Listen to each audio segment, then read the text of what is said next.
Mwambie Mungu unajua. Wakati mwingine ifike kwamba uwe kama Paulo. Paulo anaumwa, mguu wake unamwiba, anaumwa.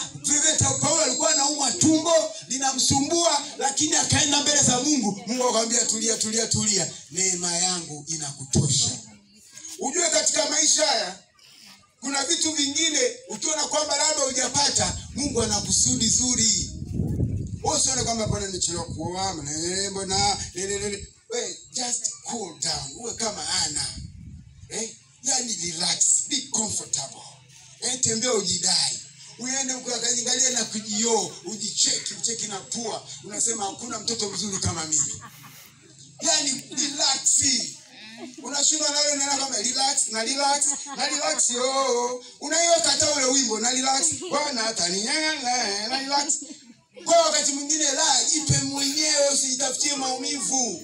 Mungu anakusudi na wewe. Tunaona kwamba anaongelewa vibaya na Penina, anaambiwa mambo mabaya na haya, lakini anajua namtafuta Bwana. Samueli akapatikana. Nilimwomba Bwana na Bwana akanipa. Kwa hiyo ina maana Samueli wako akapatikana kwa very smart. Yani anampenda Mungu. Uweza ukangangania yeye jamani, ukaenda kwa waganga kule, ukapata litoto lijambazi, ukapata toto linakupiga vichwa, unapata toto linakupiga mitama, alafu lingangania. Mungu akwambia subiri, umengangania nende kwa mganga, niendelee. Sasa ukapata na mtoto wa mganga, wana kupiga na vichwa. Mama mtu. Sasa faida gani ya kuzaa? Just relax, be comfortable. It is time for reconciliation. Yani kuwa na amani. Wewe mtu akikuacha, mwambie kwamba kwanza nimekuacha wewe. Mimi ndio nimekuacha. Don't useme na ile kwamba kwanza wewe nilikuacha. Hallelujah. It is time for reconciliation. Yani ni wakati wa kuchukua yale ambayo yanakuwa na kukengesha. Sura inazeeka, ina nani sura inafanyaje kunyanza, umekutafikia umemeza limao, si nini unazeeka kabla wakati, una miaka 30 unafikiri utafikiri mstaafu wa miaka 60 unasubiri pensheni, umezulumiwa. Kwa nini? Wewe tulia na sura yako mwa. Hallelujah. Ni wakati wa reconciliation. Ni wakati wa furaha kuu. Kwa hiyo ni wakati ambao Mungu amekupa wokovu. Ni wakati ambao Mungu anakwenda kutengeneza uchumi. Waseme sawa, watasema wewe vile, uchumi vile, kaukani kuvae, si nini, hujajenga, si kina nani. Wewe tulia, Mungu atafanya kwa wakati. Na Mungu akifanya kwa wakati, wakinadumu kwa kuwa ni baraka za Mungu. Bwana Yesu asifiwe. Ni sawa sana wewe sema kwamba wewe pale ungepiga, maana hiyo tulia. Bwana atafanya kwa wakati wake. Kwa ni wakati ambao wa reconciliation, wa mapatano. Ujaribu kupatana. Patana. Lakini sasa katika mapatano ulikuwa na mtu anakuuzia duka. Ulikuwa na mtu anakufanyia kitu fulani. Fine, akakufanyia vibaya. Sawa, ukapatana naye. Sio kwamba kupatana ndio umrudishe dukani. Hapo mimi sikushauri. Waambie Bwana, mimi nimekusamea, umeniibia nimekusamea, umenifanyia hivi nimekusamea, duka langu umenifilisi nimekusamea.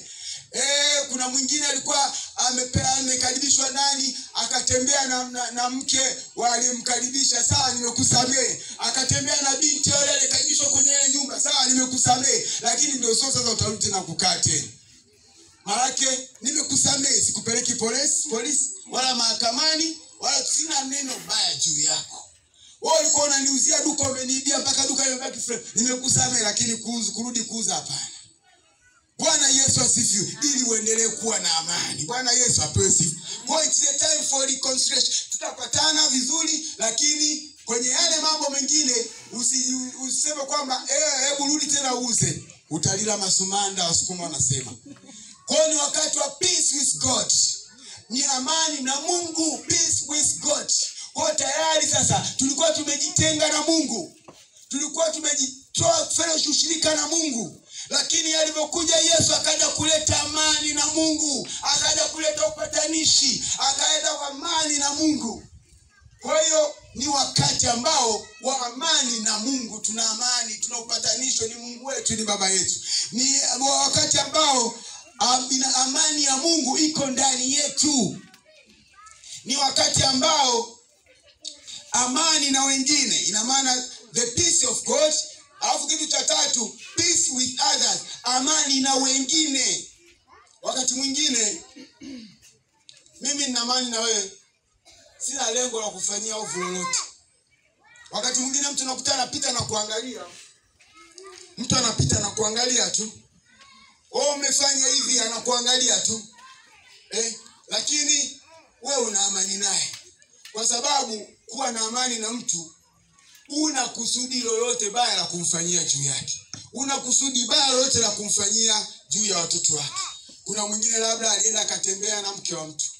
Alipotembea na yule mtu akawa na amani. Sio kwamba ngoja nikamlipize kisasi au ngoja nimfanyie hivi na hivi.